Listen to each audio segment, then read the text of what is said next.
Krishna everyone, welcome to my channel. Do like my video, subscribe my channel and hit the bell icon. Now I'm starting 11th chapter Vishwarupa Sandarshana Yoga from Bhagavad Gita. Om Shri Paramatmane Namaha Atha Ekadashodhyayaha Vishwarupa Sandarshana Yoga.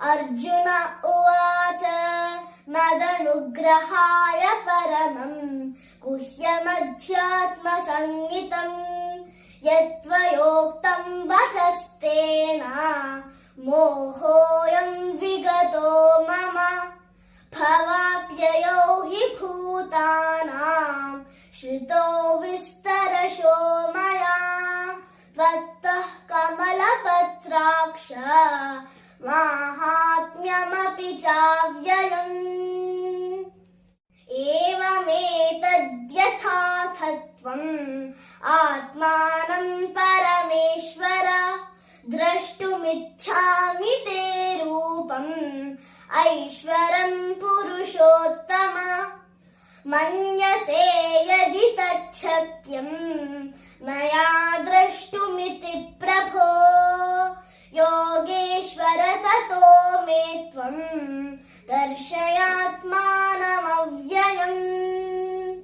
Shri Bhagavan uvacha Pashya me partha rupani Shathashodha sahasrashaha Nana vidhani divyani Nana varnakritini cha Pashyadityan vasun rudran Ashvinau marutastatha Bahunya drushta purvani Pashyashcharyani bharata Ihaikastham jagat kritsnam Pashyadya sacharacharam Mama dehe gudakesha Yacchānyadrashtumicchasi Natu mam shakyase drashtum Anenaiva svachakshusha Divyam dadami te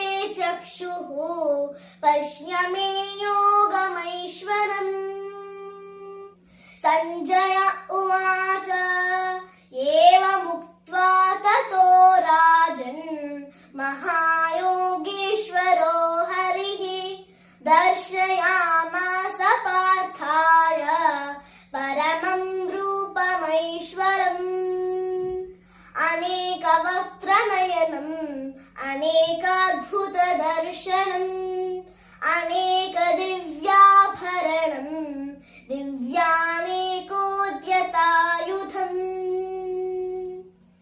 Do like my video, subscribe my channel and hit the bell icon.